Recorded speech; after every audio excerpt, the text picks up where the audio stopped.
जय हिंद। चलिए आज के इस वीडियो में हम देखेंगे कि हिंदी व्याकरण में हम दो टॉपिक कर चुके हैं, एक उपसर्ग और एक प्रत्यय। उसके बाद नया टॉपिक है जिसका नाम है विपरीतार्थक शब्द। विपरीतार्थक का मतलब होता है विलोम। जैसे राजा का उल्टा क्या होगा? रानी। वाहन का उल्टा क्या होगा? भाई। उसी प्रकार से कुछ शब्द आएंगे, उसको देखने चलते हैं। जैसे विपरीतार्थक मतलब वे शब्द होते हैं जिनका अर्थ एक दूसरे के बिल्कुल विपरीत होता है, यानी एक शब्द किसी गुण, स्थिति, कार्य को दर्शाता है और उसका विपरीतार्थक शब्द उसके उल्टे अर्थ को प्रकट करता है। जैसे यहाँ कुछ दिया गया, कुछ महत्वपूर्ण शब्द विपरीतार्थक शब्द हैं। जैसे यहाँ शब्द है विपरीतार्थक है, जैसे अमावस्या का उल्टा क्या होगा? अमावस्या का चांद ऐसे रहता है, ऐसे प्रकार से रहता है ना, लेकिन पूर्णिमा का गोल होता है। हाँ, राजा की रानी, हाँ उसे लेके तो ऑप्शन के हिसाब से देखा जाएगा। लेकिन एक बात तो याद दिला दिया, विलोम शब्द में फिक्स होते हैं, कोई वर्ड फिक्स हो जाएंगे, उसके अलावा और कुछ आप नहीं कर सकते। जैसे बहन क्या भाई कर दिए, तो बहन के भाई के अलावा भी आप कहीं रख सकते, चचेरा भाई नहीं, बस भाई ही होगा, चचेरा में मेरा से मतलब नहीं है वहां। जैसे यहाँ पर ही है अमावस्या के पूर्णिमा, तो पूर्णिमा ही फिक्स है, इसके लिए वर्ड फिक्स हो गया हमेशा के लिए। मम्मी के भैया। आगे उपकार, उपकार के क्या होगा? केहनूर है, केहनूर का तो हीरा ना है, उसका उल्टा क्या करेगा? देखो विपरीतार्थक का मतलब ही नहीं होता है कि हर शब्द को उल्टा आप लगा दीजिएगा, हर चीज का उल्टा नहीं हो सकता है। जैसे हवा को उल्टा क्या करेगा? हवा को उल्टा होगा वानर। हाँ वानर को हो सकता है, वानरी हो सकता है, बंदर का बंदरी कहेगा ना, हर शब्द का नहीं होता है जैसा सोच रहा है तुम, ठीक ना। आगे जैसे कि देखो विपरीतार्थक में अगर हम बोलेंगे ढेर सारे नर मादा करके बोलते हैं, लड़का सुन, अगर कोई छोटे छोटे जीव हैं या जिसका नाम हम एक ही तरह से रहे तो उसको नर और मादा करके बोलते हैं। जैसे तोता, तो तोती नहीं कहेंगे, ठीक ना। हाथी का तो हथनी होता है, ठीक ना, लेकिन तोता के तोती नहीं कहते, उसको क्या बोलते हैं? नर तोता और मादा तोता, ठीक ना। मक्खी के मक्खिया कहेंगे नहीं, या मखनी कहेंगे नहीं, नर मक्खी और मादा मक्खी, ऐसा कर नर और मादा करके बोलते हैं।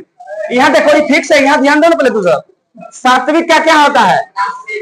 तामसिक या राजसी। कोई शब्द भी समझना इसमें, इसका मतलब भी कुछ है।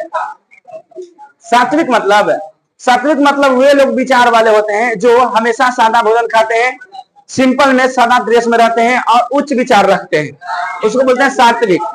खाना में बहुत टेस्टी वगैरह खाना पसंद नहीं करता, हम सादा भोजन करते हैं। सात्विक के मतलब जो भक्त है, जो भागवत धर्म में लगा रहता है, उसको सात्विक बोलते हैं। और तामसिक मतलब जो घमंड में रहता है, हमेशा आदम गुस्सा में रहेगा, शांति उसके लिए कुछ नहीं है, ठीक ना, या राजसी बोलते हैं। आगे चोर का साधु, ये तो सोनी समझ ही रहा होगा चोर किसको कहते हैं। एरी का चोटी। अब यहाँ एरी का मनुष्य के एरी से संबंध नहीं है, यहाँ एरी के मतलब निचला पद और चोटी के मतलब सबसे ऊंचा पद, ठीक ना। एरी चोटी का दामन लगाया, मतलब नीचे से लेकर ऊपर तक का कोई कोशिश कर, वो एरी चोटी का दामन। आगे इसमें देखिए निश्चय का अनिश्चय, गुण का दोष, विधवा का साधवा या सुहागिन। विधवा का मतलब इसका पति मर गया है, सुहागिन मतलब इसका पति अभी जिंदा है, ठीक। बंधन का मुक्ति या स्वतंत्रता, रक्षा का विनाश या हमला। आगे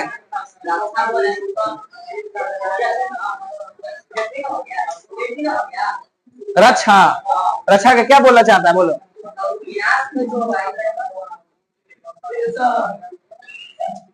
रक्षा के मतलब होता है तुम्हारा हेल्प करना, अविनाश का मतलब तुम्हारा विध्वंस करना, ठीक ना।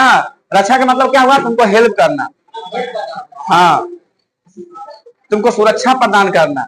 और हमला करना, विनाश करना का मतलब तुम्हारा संकट से दम डाल देना, संकट में डाल देना। तुम यहाँ कैसे नहीं समझा? रक्षा का मतलब नहीं समझता अभी? ओ सर्ग लग गया रक्षा में, सुरक्षा सु तो अब विशेष हो जाता सुरक्षा। आगे एकता का, अनेकता, संयोग का, एक करके लेके चलते हैं। अनेकता, संयोग का वियोग, वीर का, काया, रक्षक का, भक्षक, अंतर्मुखी का, बहिर्मुखी, आगामी का, विगत, आधुनिक का, प्राचीन, आत्मा का, परमात्मा, गुप्त का, गृहस्थ का। इस लाइन ये बताएंगे, लेकिन इस लाइन में कोई शब्द के बारे में समझना तो पूछो। एक शांत, उसको बोले पूछो तो पूछो। कायर, कहाँ था कायर? हो वीर, अच्छा। कायर का मतलब वो होता है जो अपना वचन नहीं निभाता है, ठीक ना। वीर का मतलब वो होता है जो अपना वचन निभाता है। जैसे कि हम सभी युद्ध करने जाए पाकिस्तान से, आई भाग गई,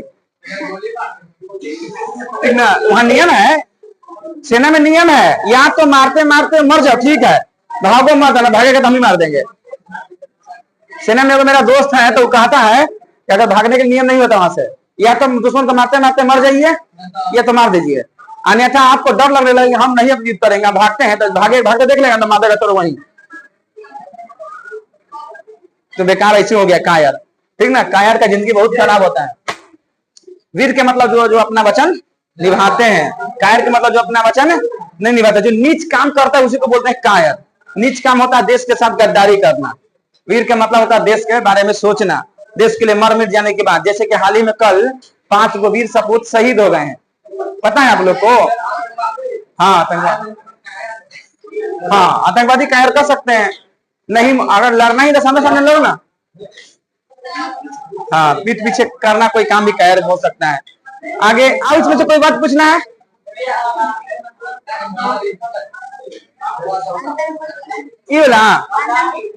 आगामी, देखो आगामी मतलब होता है भविष्य में होने वाला। जैसे आगामी वर्ष तुम सब 10th का एग्जाम देने वाला है, 2026 में एग्जाम देगा ना। आगामी मतलब भविष्य में होने वाला। इसका उल्टा क्या होता है? बीता हुआ या विगत, माने पिछले साल 2025 में एग्जाम हुआ तो बीत गया ना, बीत गया, जिसको विगत समय बोलते हैं। जो आने वाला समय उसको बोलते हैं आगामी, आने वाले समय को आगामी बोलते हैं। और किसी को कुछ पूछना है इसमें? नहीं पूछना है, चलिए इसमें देखते हैं। सम्मुख का विमुख, सभ्य का असभ्य, पुरस्कार का दंड, संपत्ति का दरिद्रता, ऋण का उऋण, मुख का विमुख, कृपा का कोप, आवर्चीन का प्राचीन, अनादर का आदर का अनादर, आस्तिक का की समझता है? आस्तिक नास्तिक हो। आस्तिक मतलब जो भगवान पर विश्वास, नास्तिक मारे हाँ नहीं करता है। हाँ, लेकिन दर्शन इसकी परिभाषा कुछ अलग देती है। दर्शन में कहा गया है कि जो वेद पुराण में लिखी गई बात को मानता है उसको आस्तिक, और जो वेद पुराण में बात को नहीं मानता उसको नास्तिक। ये नहीं कि भगवान का नहीं मानता है, भगवान की यो मानता है, यो मानता है, लेकिन वेद पुराण में जो बात लिखा गया है उसको बात को ये मानता है, ये नहीं मानता है। आज का अंतिम टॉपिक पर चलते हैं, वरदान का। क्या पूछना है पूछिए। सभ्य है, देखिए सभ्य असभ्य के मतलब होता है कि आदमी के पास ज्ञान हो जाता है कि हमको कपड़ा में रहना है कि नहीं रहना है, हमको कौन जगह कौन भाषा बोलना है, इसके जब ज्ञान आता है उसको बोलते हैं सभ्य। जैसे आप पढ़े होंगे 6th क्लास में सिंधु घाटी की सभ्यता, उससे पहले का आदमी सभ्य नहीं था। सभ्यता इसलिए लगता है कि लोग को सोचने का, समझने का, बोलने का, पढ़ने का लुढ़ बुद्धि हो जाता है, उसी को बोलते हैं सभ्य, सभ्यता। अच्छा, जिसके पास ज्ञान हो जाता है। असभ्य के मतलब इसके पास ज्ञान नहीं हुआ है।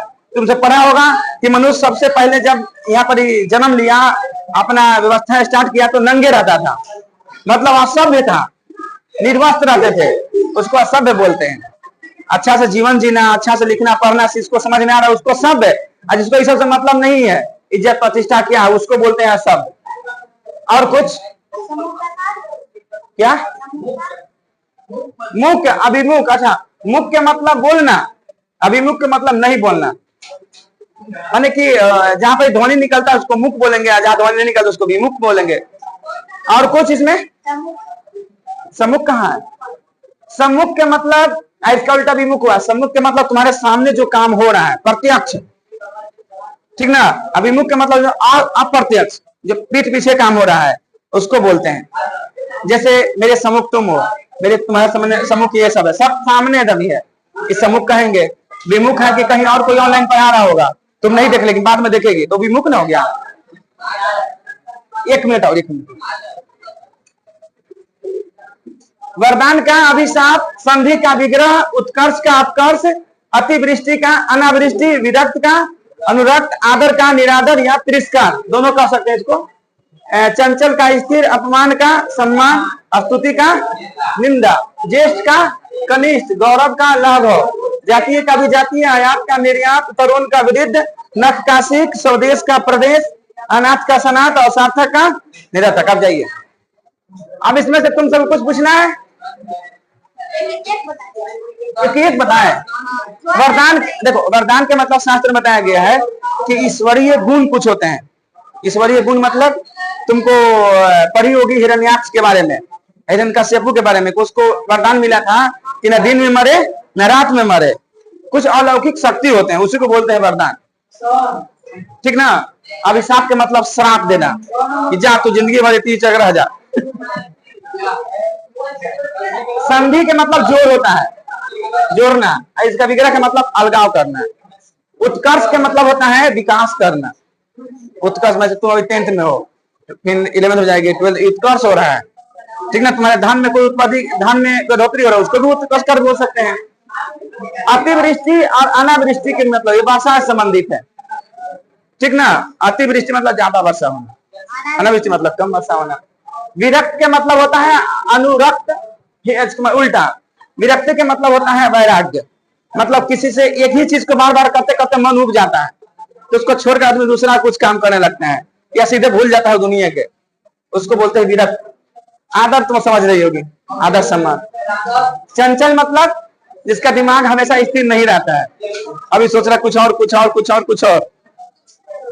अपमान का सम्मान, किसी का अपमान, ये तो समझ ही रहे हैं। स्तुति मतलब समझो, स्तुति का मतलब होता है प्रार्थना, किसी को याद करना। जैसे पढ़ने से पहले कोई स्तुति करता है, तमेव माता च पिता तमेव तमेव बंधु च सखा तमेव, मतलब ईश्वर को याद कर रहे हैं कि हे ईश्वर, तुम ही माता तुम ही पिता हो, जो पढ़ने जा रहे तो भी तुम ही हो, मेरा साथ दो। ज्येष्ठ के मतलब 12 होता है, 12। मान के तुम्हारे घर में 4 भाई हैं, तो जो सबसे बड़ा होगा ना वो ज्येष्ठ कहलाता है, ज्येष्ठ पुत्र। और इसका उल्टा होता है कनिष्ठ। कनिष्ठ मतलब छोटा, 5 उंगली है, इसमें भी वो कनिष्ठा है, इसको छोटा कहा गया है, ठीक ना। गौरव के मतलब समझते हैं, गौरव और लाघव। गौरव के मतलब यहाँ बोल गया 12 और लाघव का मतलब यहाँ हो गया छोटा। जातीय मतलब समझते हैं, विजातीय। जातीय मतलब एक जाति का, अभिजातीय मतलब अलग अलग जाति होगा। आयात मतलब होता है किसी सामान को एक देश में, जैसे कि यहाँ से कोई सामान आ रहा है, यहाँ से कोई सामान जा रहा है, तो इसको बोलते हैं आयात। यहाँ से कोई सामान बेचने जा रहा था, बोलते हैं निर्यात।